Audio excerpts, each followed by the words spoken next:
Hello नाजिदा खातून जी, आपका हमारे live session में स्वागत है। हेलो। जी, तो हम अपने व्यूवर्स को एक बार बता देते हैं कि नाजिदा खातून जी ने उड़ीसा जुडिशियल सर्विसेज ओजेएस को 2019 में क्वालिफाई किया है। ये 2018 बैच की हैं। तो आज हम इनसे जानेंगे कि इनका पूरी स्ट्रेटजी क्या रही जुडिशियल सर्विसेज की प्रिपरेशन करने के लिए। तो नाजिदा जी, आपसे हम कुछ सवाल पूछेंगे जिससे हमारे बहुत से स्टूडेंट्स हैं जो ओजेएस की तैयारी कर रहे हैं और उनको कुछ समझ में नहीं आता है कि किस जगह से शुरुआत करना है और किस तरह से पढ़ाई करना है, किस तरह से स्ट्रेटेजी बनाना है। तो कुछ चीज़ें आपसे हम कुछ सवाल पूछेंगे जो आपके जवाब से काफ़ी लोगों को हेल्प मिलेगी। तो जी। एक चीज़ पहले हम ये जानना चाहते हैं कि आपने लॉ किस ईयर में कंप्लीट किया था? मैंने 2017 में एलएलबी कंप्लीट किया था। अच्छा, तो उसके बाद आपने एलएलएम किया था? हाँ, एलएलएम किया है मैंने 2 इयर्स का। अच्छा अच्छा, एलएलएम आपका वो 2 ईयर वाला था कि 1 ईयर वाला था? 2 इयर्स वाला था। 2 ईयर वाला था। अच्छा, और आपने जुडिशियल सर्विसेज की प्रिपरेशन कब से शुरू करी थी ओजेएस के लिए? मैंने एलएलबी फाइनल ईयर में कोचिंग ज्वाइन किया था। अच्छा अच्छा, फाइनल ईयर यानी जब आप फाइनल ईयर में थी तब से आपने जी। मेनली शुरुआत करी जी। थी? लास्ट 6 सेमेस्टर में जब मैं थी तब से मैंने जी शुरू किया था। कोचिंग जी इंस्टीट्यूट एक ज्वाइन किया था। जी। अच्छा, और इसके साथ साथ जो है आपने एलएलएम किया और लास्ट ईयर जो था उससे आपने प्रिपरेशन शुरू करी। और उसके बाद आपकी जी। स्ट्रेटजी क्या रही थी प्रिलिमिनरी एग्जामिनेशन और मेंस और इंटरव्यू के लिए? देखिए, मैंने एलएलबी 6 सेमेस्टर पे कोचिंग ज्वाइन किया था। जब जी 2017 में निकला था ओजेएस, तब जी। हमारा एलएलबी का रिजल्ट नहीं आया था, जिसके वजह से उस समय हम फॉर्म फिलअप नहीं कर पाए थे। अच्छा। फिर सेकंड टाइम आते आते करीबन 1.5 साल लग गया था निकलने जी में। वो डायरेक्ट जी निकला 2018 सितंबर में, उसका नोटिफिकेशन आया था। तो तब जी तक काफ़ी गैप हो गया था, तो मैंने एलएलएम ज्वाइन कर लिया था कंटिन्यूस। मैं एलएलएम की पढ़ाई में लग गई थी। जी। जब नोटिस आया 1.5 साल जाने के बाद में, तब इधर साइमल्टेनियसली मेरा ओजेएस का भी प्रिपरेशन चल रहा था और एलएलएम भी चल रहा था। अच्छा। तो जब ओजेएस आया तो सबसे फर्स्ट मेरा कहना है कि पहले अपना बैरेट से कंसेप्ट क्लियर करो। मैंने जी बैरेट को पूरा पानी की तरह कर दिया था, हर एक प्रोविज़न को। जी ठीक है, मेरा मानना था कि प्रीलिम के लिए बैरेट को अच्छे से पढ़ना बहुत ज़रूरी है और जी कंसेप्ट को क्लियर करना। तो जी मैंने वो किया था, बैरेट को सबसे पहले किया था। सेकंड में गया, जी एक यूनिवर्सल गाइड आता है। जी मैंने उस गाइड से मल्टीपल्स बहुत प्रैक्टिस किए थे। हालांकि उसमें जी आंसर्स बहुत सारे रॉन्ग दिए होते हैं, बट वो जी आपको चेक करना है, क्रॉस चेक जी करना है अपने बैरेट जी से या किसी भी तरीके से। जी। तो मैंने मेनली बैरेट से ही किया था। जी। जी। तो ये आपकी प्रिलिमिनरी एग्जामिनेशन प्रिलिमिनरी की का। जो एक स्ट्रेटेजी थी। अच्छा जी। अच्छा, ये आपका फर्स्ट अटेम्प्ट था ना नाजिदा जी? जी हाँ जी, मेरा फर्स्ट अटेम्प्ट में क्लियर हुआ है। अच्छा, फिर उसके बाद मेंस के लिए आपने क्या किया था? मेंस के लिए जो मैं कोचिंग ज्वाइन की थी, हमारे सर नोट्स प्रिपेयर करके हमें देते थे, मटेरियल्स प्रोवाइड किए थे। वो जी मटेरियल्स को मैंने पढ़ा, अच्छे से समझा। कुछ आपके चैनल्स के वीडियोस मैंने देख के अपना कंसेप्ट क्लियर किया है, खास जी करके मैं सीपीसी का।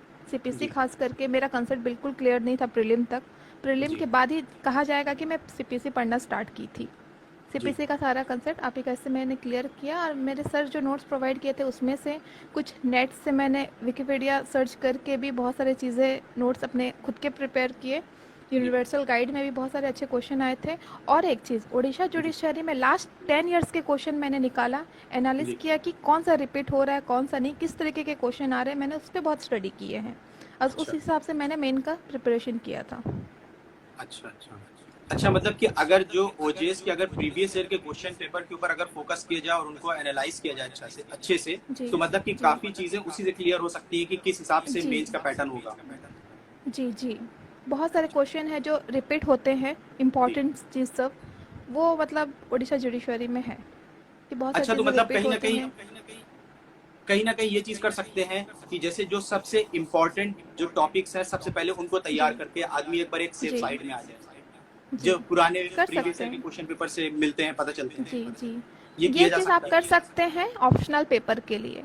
कंपलसरी अच्छा। के लिए नहीं किए जा पाएंगे। कंपलसरी में जो जी हमारा प्रोसीजरल लॉ है, सीपीसी, जी आईपीसी, एविडेंस और जी सीआरपीसी, इसके लिए पूरा पढ़ना पड़ेगा। ये कहाँ से आएगा पता नहीं है, जी बट जी जो भी पढ़ेंगे कंसेप्ट क्लियर करके पढ़ेंगे, क्योंकि प्रॉब्लमेटिक क्वेश्चंस आते हैं, प्रॉब्लम बेस्ड क्वेश्चन आते हैं सारे। जी। हमारे टाइम में तो सारे प्रॉब्लम आए थे। अच्छा अच्छा अच्छा। अच्छा, और इंटरव्यू के लिए आपने कैसे तैयारी करी थी?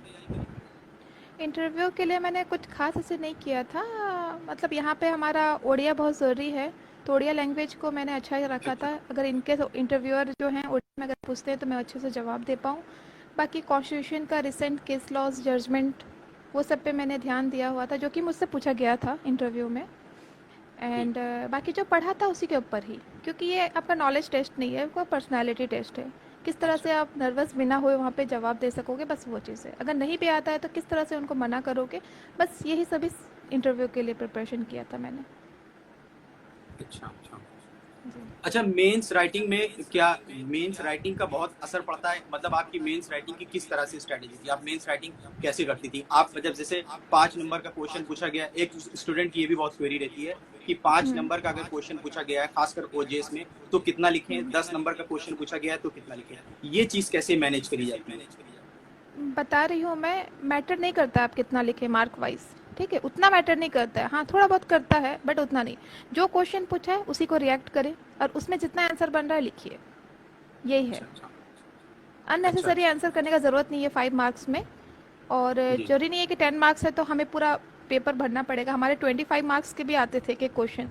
जरूरी नहीं है कि ट्वेंटी अच्छा। फाइव मार्क्स के लिए बहुत सारा भरना पड़ेगा, जितना ज़रूरत है उतना लिखिए। मैंने एक एक आंसर 3 3 पेज का भी किया है और एक एक 6 6 पेज का भी मैंने किया है। अच्छा, यानी डिपेंड करता है क्वेश्चन में क्या पूछा गया है। क्वेश्चन, हाँ, और हमेशा क्वेश्चन जो पूछा उसे रिएक्ट करो। ये नहीं कि हम जो पढ़े हैं उसके बारे में लिखेंगे। एफआईआर, सपोज एफआईआर के बारे में एक क्वेश्चन आया है तो हम वो नहीं देखेंगे और लिख देंगे कि नहीं एफआईआर 154 में डील करता है ऐसा वैसा ये वो, ठीक है, ऐसा नहीं करना है। जो क्वेश्चन पूछा गया है उसको सीधा सीधे रिएक्ट करना है। नहीं तो अच्छा। अच्छा। जनरली बच्चे इसी पे उनका मार्क्स कट जाता है, मैंने ये चीज़ फील किया है। जी। जी। अच्छा, ये ओजेएस के अंदर कोई जीके करंट अफेयर्स भी पूछी जाती है शायद? नहीं नहीं, उड़ीसा नहीं है, जुडिशरी बिल्कुल में नहीं। जीके कुछ नहीं है, बिल्कुल नहीं है, सिर्फ लॉ पेपर्स हैं। और लैंग्वेज में आप क्या काफी ज्यादा फोकस किया जाता है? लैंग्वेज के पेपर के लिए कैसे स्टूडेंट्स तैयार एक करें अपना? इंग्लिश पेपर आता है, जी। मेंस में आते हैं, मैंने कंपलसरी पेपर होते हैं इंग्लिश के। उसमें आपका आता है ट्रांसलेशन, आता है Odia to English, English to Odia, ऐसे आता है, प्रिसाइज राइटिंग आता है, पैसेज आता है, बस इतना अच्छा। आता है। अच्छा। अच्छा, तो मतलब कि ट्रांसलेशन भी होता है कि इंग्लिश से उड़िया में और उड़िया से इंग्लिश, इस तरह से? जी। जी। अच्छा। ज़्यादा डिफ़िकल्ट नहीं होता है, क्योंकि उनमें बस टेस्ट करना रहता है कि हम समझ पा रहे हैं कि नहीं उड़िया को, इंग्लिश को, नॉर्मल चीज़ जो हमें कोर्ट में ज़रूरत पड़ता है। जैसे ठीक। पिटिशन पढ़ने में इंग्लिश का ज़रूरत पड़ता है, एफआईआर वगैरह या 161 स्टेटमेंट ज़्यादातर यहाँ पे उड़िया में होते हैं, उड़िया आना चाहिए पढ़ना, जी। ये सब ज़रूरी है। अच्छा। अच्छा, ये ओजेएस में मेंस में कुछ वो भी आते हैं क्या लिखने के लिए, जैसे जजमेंट राइटिंग, प्लेंट राइटिंग, नहीं, रिटन हमारा ये भी स्टेटमेंट, नहीं है ना, ये ये सब चीज कुछ नहीं नहीं आते आती? हैं। जी। डायरेक्ट वो आपके एक्ट से आते हैं। अच्छा। अच्छा। अच्छा, प्रिलिमिनरी एग्जामिनेशन के लिए अगर कोई एमसीक्यूज बहुत ज्यादा प्रैक्टिस करता है और बेयर एक्ट को लेके बैठता है तो इससे काफी हेल्प मिलेगी? जी हाँ, बहुत मिलेगी। सबसे पहले मैं कहूँगी डायरेक्ट को पूरा अच्छे से पढ़िए, उसके जी। बाद जाके एमसीक्यू ट्राई करिए, अच्छा। प्रैक्टिस करिए। जैसे लेकिन नाजिदा जी, कुछ स्टूडेंट का कहना ये रहता है कि जैसे बेयर एक्ट बहुत ज्यादा लेंदी होती है और उसमें कुछ जी। सेक्शंस ऐसे होते हैं जो बिल्कुल नॉन इम्पोर्टेंट है, तो आप उसमें हाँ। इतना सारा कैसे पढ़ें कि जैसे सीआरपीसी के अंदर बहुत सारे सेक्शन हैं, इंडियन जी। कॉन्स्टिट्यूशन में बहुत से आर्टिकल्स हैं, आईपीसी में, तो क्या पहले अगर उसमें जो इम्पोर्टेंट है जैसे एफआईआर हो गई या दूसरे सेक्शन इम्पोर्टेंट हो गए, तो अगर पहले उसको तैयार करें फिर उससे लेस इम्पोर्टेंट तैयार करें, तो जी। ये जी, कैसा ज़रूर, रहेगा? ज़रूर। मैंने क्या किया था, प्रोसीडिंग वाइज़ किया था। जैसे कि फर्स्ट एफआईआर रजिस्टर्ड होता है, उसके बाद इन्वेस्टिगेशन होता है, फिर अरेस्ट, फिर ट्रायल, जो भी होता है हमारा क्रिमिनल प्रोसीडिंग होता है स्टेप वाइज़। उसी तरीके जी। से मैंने चैप्टर को भी धरा और किया था। हाँ, ये भी तरीका ठीक है कि जिस तरह से क्रिमिनल जो है प्रोसीडिंग क्रिमिनल चलती है। प्रोसीडिंग्स जी। मोशन में आती है, उसको किस तरह से जी। करते हैं। जी। जी हाँ, अब नाजिरा जी, उस तरीके से मैंने। कुछ स्टूडेंट्स जो है कुछ क्वेश्चन पूछ रहे हैं, हम उनके क्वेश्चन लेना चाहते हैं, जो आपसे पूछना चाहते हैं जी। क्वेश्चन। जी। हम देखते हैं, एक क्वेश्चन अभी आया है कि एक अनन्या ने पूछा है कि आप किस किस कॉलेज से थी और क्या कॉलेज की रेपुटेशन मैटर करती है जुडिशियल सर्विसेज के लिए या इंटरव्यू के लिए? नहीं, कॉलेज का रेपुटेशन मैटर नहीं करता है बिल्कुल भी। मैं लाजपत राय लॉ कॉलेज संबलपुर से पास आउट हूँ, एलएलबी मैंने वहाँ से किया है। तो ये गवर्नमेंट कॉलेज है, ऐसा नहीं है कि कोई बहुत बड़ा नेशनल लॉ यूनिवर्सिटी है, तो ऐसा मैटर नहीं करता है। जी। ठीक है, एक मिनट। एक किसी ने पूछा है what if we are not from Odisha and can't speak right Odia. किस एक ने पूछा है मोहम्मद साजिद ने कि अगर हमें उड़िया नहीं आती है कि तो क्या हम वहाँ पे अपियर होके दे सकते हैं, कुछ चांसेस है, पॉसिबिलिटी है कि हम निकाल पाए। हाँ, दे सकते हैं, लेकिन थोड़ा बहुत उड़िया आना चाहिए। बिल्कुल नहीं आएगा तो आप काम ही नहीं कर पाएंगे, देख के भी कोई फ़ायदा नहीं है। तो बेसिक उड़िया सीख लीजिए ताकि थोड़ा बहुत ट्रांसलेशन कर सकें, उड़िया में कुछ लिख सकें। ज़रूरी नहीं है कि उड़िया में माहिर होना ज़रूरी है। जी, एक विनम्रता ने क्वेश्चन पूछा है, नजदा जी, कोचिंग इम्पोर्टेंट रोल प्ले करती है या सेल्फ स्टडी। देखिए, वैसा देखा जाएगा तो मैंने कोचिंग किया था एलएलबी अपना फाइनल ईयर में, फाइनल सेमेस्टर में, और जी वो ख़त्म हो गया था दिसंबर में। मैंने स्टार्ट किया था 2016 में, वो ख़त्म हो गया था अगस्त में ख़त्म हो गया था 2017 में। उसके बाद ओजेस निकला 2018 में जाकर के, करीबन 1.5 साल के बाद में निकला। तब तक मैंने कोई प्रिपरेशन नहीं किया, नेक्स्ट टाइम कोचिंग भी नहीं किया। जब नोटिस निकला तो मैंने वही नोट्स निकाला और सेल्फ स्टडी करके दिया है एग्ज़ाम। तो तो ऐसा मतलब मैटर अगर नहीं करता है। देखा जाए तो आपने एक तरीके से सेल्फ स्टडी पे ज्यादा फोकस किया है। जी, सेल्फ स्टडी मैं बोलती हूँ, कोचिंग ठीक है। यहाँ पे हमारा जैसे कि गाइडेंस एक चाहिए था बोल के मैंने कोचिंग ज्वाइन किया, ताकि पढ़ाई का मोशन बना रहेगा बोल करके। जी अदरवाइज सेल्फ स्टडी आप अच्छी तरीके से कर सकते हैं। ऐसा कुछ नहीं है कि सेल्फ स्टडी करके नहीं कर सकते हैं। देखा जाए तो एग्ज़ाम जब शुरू हुआ तब मैंने सेल्फ स्टडी ही करके दिया है। खुद का नोट्स प्रिपेयर करिए, पढ़िए, मेहनत करिए, हो जाएगा। बस एक लास्ट क्वेश्चन और ले लेते हैं। ये एक जी। किसी ने क्वेश्चन पूछा है कि मैम ये जो इंटरव्यू होता है, ये इंटरव्यू में मतलब इनका क्या पैटर्न होता है, क्या ये रीसेंट जजमेंट पूछते हैं या ये किसी तरीके का भी क्वेश्चन पूछ लेते हैं इंटरव्यू में। मतलब नहीं, आपने इंटरव्यू फेस किया, आपको कैसा लगा। देखिए, वो डिपेंड करता है, अलग अलग पैनल्स बैठते हैं। जी एक तो चेयरमैन हुए थे हमारे ओपीएससी के, और एक हाई कोर्ट के जज थे, जस्टिस थे, और एक मैम थी। वो कौन थी, शायद ओपीएससी की ही थी वो जी ऑफिसर। तो ये 3 का पैनल बैठा था। वो डिपेंड करता हुआ है कि वो किस तरह का क्वेश्चन पूछ सकें। और ज़्यादातर मुझे लगता है हम जो सब्जेक्ट चूज़ किए हैं ऑप्शनल में, उसी से ही रिलेटेड वो पूछते हैं। हाँ, और कॉन्स्टिट्यूशन का भी क्वेश्चंस पूछते हैं। जैसे मुझे राइट टू प्राइवेसी के ऊपर में जजमेंट पूछे थे पुट्टुस्वामी का। हालांकि मेरा अच्छा। कॉन्स्टिट्यूशन ऑप्शनल नहीं था, बट फिर भी मुझे आइडिया था, इसलिए मैं आंसर कर पाई थी। तो मतलब एक तरीके से इंटरव्यू पर्सनालिटी टेस्ट होता है कि आप कैसे रिएक्ट हाँ, कर रहे हैं। जी जी। जी इसमें डरने की बात नहीं है। आप जाओगे तो वो लोग आपको रिलैक्स कर देते हैं, कुछ नॉर्मल सा मैंने ऐसा नॉर्मल चैट करके वो लोग रिलैक्स कर देते हैं। मैं भी बहुत नर्वस थी जब जी। सर लोग ने मुझसे, मैंने ऐसी कैजुअल बातें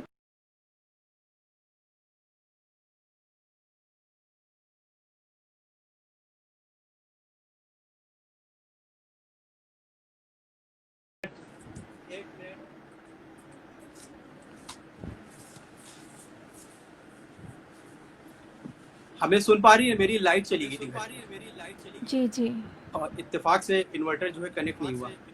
तो नाजदा जी, जी बहुत बहुत शुक्रिया, आपने हमारे लाइव सेशन को ज्वाइन किया और हम जो स्टूडेंट्स हैं जो ओजेस की तैयारी कर रहे हैं, आपने उनको गाइड जी। किया। अब अगर आप अपने तरफ से कुछ उनको सजेस्ट करना चाहें कि आपको अपने तरफ से जो बेहतर लगता हो।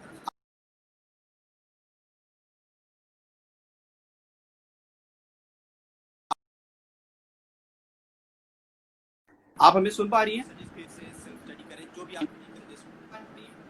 आ, आपका आवाज़ नहीं आ रहा है, कुछ हाँ, नेटवर्क प्रॉब्लम है। हम ये बोल लेते कि आप आपको जो चीज भी सजेस्ट करना है स्टूडेंट्स को जो घर में बैठ के तैयारी कर रहे हैं कि वो किस तरीके से तैयारी करें, आप उनको सजेस्ट कर सकती हैं। सबसे बेसिक प्रोसीजरल पेपर में फोकस करिए। वो काफ़ी टफ होता है क्योंकि उसमें प्रॉब्लम बेस्ड क्वेश्चन आते हैं। ज़्यादातर मुझे लगता है स्टूडेंट लोग उसी उसी पेपर पे ही फेल होते हैं। तो सीपीसी, सीआरपीसी, एविडेंस, ये सबको अच्छे से फोकस करिए। कंसेप्ट क्लियर करके पढ़िए, सिर्फ ऐसे ही नहीं पढ़िए। अच्छे से केस लॉ का हेल्प लीजिए। केस लॉ वैसे हालांकि उतना ज़रूरत नहीं पड़ता है मेंस एग्जाम में, जिसमें मांगा किया है उसमें लिखना पड़ता है, लेकिन फिर भी आप अपने समझने के लिए उसका यूज़ कर सकते हैं अच्छे से। बाकी ऑप्शनल पेपर में जो है एक्सपेक्टेड क्वेश्चन सब, वो आपको पता चल जाएगा प्रिपरेशन करने से कि ये एक्सपेक्टेड क्वेश्चन है और उसी में से आता है, कुछ उसका बड़ा दायरा नहीं है।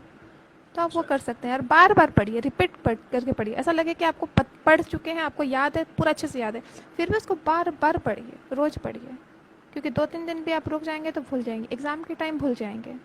तो रिपीटेशन जारी रखिए और रोज़ अपने टाइम टेबल में प्रोसीजरल लॉ को रखिए, पढ़िए। अच्छा नाजिदा जी, आप कितने घंटे टाइम देती थी जब आप पढ़ती थी? ऐसा कुछ नहीं था, मेरे रूम में एक मैट बिछा रहता था, मैं नीचे बैठ के पढ़ना ज़्यादा पसंद करती थी। वो मैट पूरा दिन और रात बिछा रहता था, अच्छा सुबह मैं अच्छा। जितना बजे भी उठूँ ऐसा कुछ टाइम टेबल फिक्स नहीं था। मैं ब्रेकफास्ट करके पढ़ने बैठती थी, फिर उसी से उठ के मैं अपना काम करती थी, फिर आके पढ़ती थी, जो भी करना है उसी से उठ के करती थी। वो चलता था रात के 11-12 बजे तक, दिन भर मेरा पूरा उसी में जाता था। तो तो ऐसा मतलब मैं अगर कैलकुलेट तकरीबन कभी हम नहीं लोग की। तकरीबन अगर हम लोग ये समझे तो मतलब 7-8 घंटा 9 घंटा तो पढ़ ही लेती होंगी आप आराम से। जी जी, तो आराम से मतलब कि हो कुल जाता मिला था। के आपकी प्रिपरेशन 1 से 2 साल तक की थी? नहीं, नहीं बोल सकते, क्योंकि कोचिंग मैंने किया था तो वो सिर्फ मैं कोचिंग करती थी, पढ़ाई वढ़ाई उतना नहीं होता था, थोड़ा बहुत हुआ है, क्योंकि उतना टाइम नोटिफिकेशन नहीं निकला था तो इंटरेस्ट मन में नहीं जागता था। जी तो उस टाइम हाँ, सर जो पढ़ाते थे, टेस्ट लेते थे, उसके लिए हम पढ़ते थे, पढ़ाई होती थी। फिर जब जी देखी कि मैं इस साल नहीं दे पाऊँगी एग्ज़ाम, हमारा एलएलबी का रिज़ल्ट नहीं आया है, जी। तो मैंने स्टॉप कर दिया, रोक दिया पढ़ाई। फिर जा कर के एलएलएम शुरू हो गया, एलएलएम पे मैंने पूरा फोकस किया। फिर नेक्स्ट ईयर जब मतलब वही मंथ आया, मई का मंथ, कि मतलब उस तरफ नोटिफिकेशन आता है, तो मैंने सोचा अब निकलने वाला है, मैं पढ़ना शुरू कर देती हूँ। तो फिर मैं 1 महीने जैसे पढ़ रही थी, फिर देखी नहीं आया तो फिर एलएलएम पे फोकस करने लगी सितंबर तक। फिर सितंबर में जब नोटिस आया तब मैंने पढ़ाई शुरू की। तो लेकिन इधर बीच बीच में मुझे एलएलएम का भी पढ़ना पड़ता था, जैसे दिसंबर में हमारा 3rd सेमेस्टर हुआ था तो उसके लिए भी मुझे एलएलएम का पढ़ना पड़ता था। मतलब एलएलएम और ओजेस मेरा साइमल्टेनियसली चला है। अच्छा अच्छा। अच्छा, अब एक जी लास्ट क्वेश्चन बस ये है कि एक स्टूडेंट का ये भी जी। रहता है कि क्या एलएलएम से कोई फायदा होता है जुडिशियल सर्विसेज के लिए? एलएलएम से ऐसा कोई फ़ायदा नहीं है, मतलब एलएलबी तो चाहिए होता है। एलएलएम कर लेंगे तो क्या है, आपका नॉलेज बढ़ता है, और भी आप अच्छा पेपर्स अच्छा। पढ़ेंगे, डिटेल में पढ़ेंगे, अच्छे से पढ़ेंगे, नॉलेज बढ़ता है। और एक चीज़ है, जॉब जब ओजस पा जाएंगे, जॉब करेंगे तो उनको इंक्रीमेंट थोड़ा ज़्यादा मिलता है एलएलएम स्टूडेंट्स को। अच्छा, एलएलएम में? हाँ, एलएलएम अच्छा कर अच्छा लेंगे अच्छा। तो कुछ जी। इंक्रीमेंट्स अच्छे मिलते हैं। अच्छा ऐसा है अच्छा, हाँ हाँ, उड़ीसा ये का, हमने बाकी स्टेट का मुझे और नहीं भी पता। स्टेट्स के अंदर ये चीज सुनी है।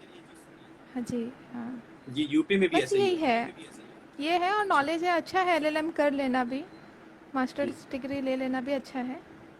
जी जी बस कुछ नहीं, नॉलेज आपका और भी बढ़ेगा एलएलएम कर लेंगे तो। जी। ठीक है नाजिदा जी, बहुत बहुत शुक्रिया आपका।